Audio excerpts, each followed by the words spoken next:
something that I think I practice and try to be good at is asking questions of just what somebody's up to and what they're dreaming about and how their job is and what keeps them up at night. And again, some of these coffee meetings will not turn into work for Magneti at all.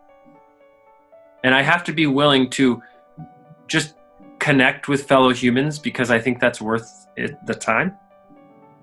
Even if it's not going to turn into work for Magneti, I like meeting people, I like connecting with people. If I can try and be helpful and stay curious, it's easy for the conversation to go into letting people talk about where they're at, what they're interested in, and what they're, all those. There's just so many ways you can break the ice with people. And at the end, if it seems like they need help, they'll ask. And if they don't need help, I'm not going to push it. Some people have this really hard sales approach, right? And they really ask hard. I've also seen, especially in the B2B space, we're trying to find mutual fit, right? We're trying to say, here's something I offer, and it's directly aligned with something that you need in a time frame that will be helpful to you. And so that's what these conversations, if they do get into sales, without trying to over-explain or tell too much about Magneti, just asking questions about what are trends you're seeing in your industry that are kind of cool and interesting, or what's something that keeps you up at night, or if this is one I love. If you had a magic wand and could wave it over something at work and instantly fix it, or at your company, at your job, in your role, for 2020, if you have a magic wand for the year, what's one kind of landmine that's coming that you're worried about, that if you could wave that magic wand over, you would magically fix it? It's so helpful to understand what people want and what people need so we can serve them well.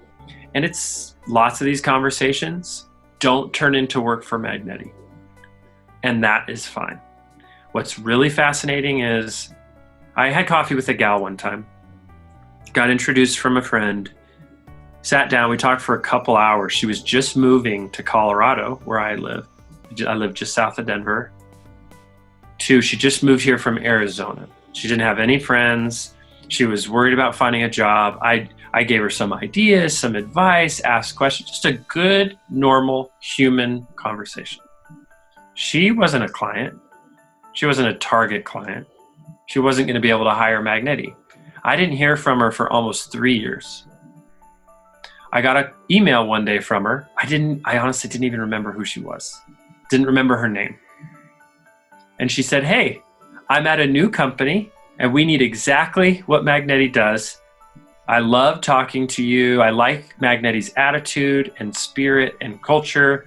And I've wanted to hire you for years and I couldn't, but now's the time.